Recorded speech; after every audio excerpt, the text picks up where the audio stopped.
When Nicole Foley entered the force 3 years ago, she knew it wasn't going to be a normal job.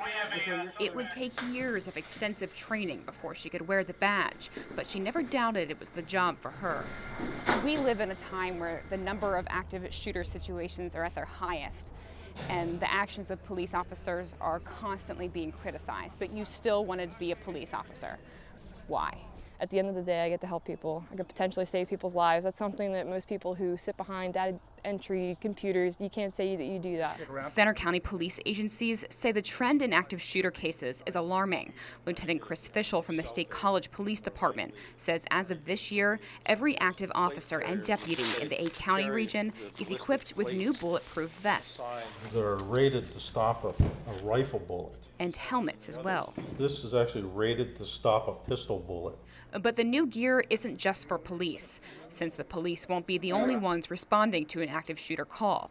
Now EMS crews are given the same protective gear as they're trained how to take care of patients who are trapped inside a building with an active shooter. That's where it really becomes important. The officers are on the same page, and we are also on the same page with EMS and fire, because the recovery portion is very important and it happened immediately. At this recent training session in State College, the scenario is this.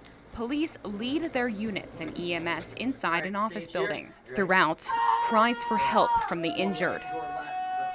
They make sure every room and hallway is safe, so medics can tend to victims as they move throughout the building. We need a medic, we got one down. Medics check each person for wounds and weapons the shooter could disguise as a victim. Because they want to make sure that the person isn't a threat to them also, and because it would draw attention for law enforcement that possibly this is the person who is doing the harm. As fast as possible, they pull them outside and into an ambulance where they can be further treated. And it's very different training than what we're taught in just a standard situation. So trying to separate a normal situation to, hey, 90 seconds on this patient and move on.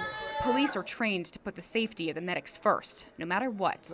Finally, someone actually had my back because I knew that they were there, even though, but if they were gone, who did I have? No one. They're put to the test each run through.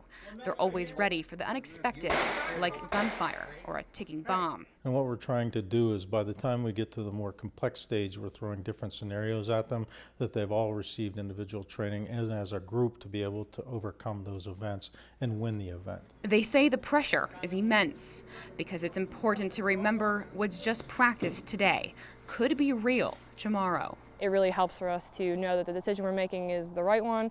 And again, as long as you always have the best interest of the public at heart, your decision is usually going to be a good one for whatever you need to do.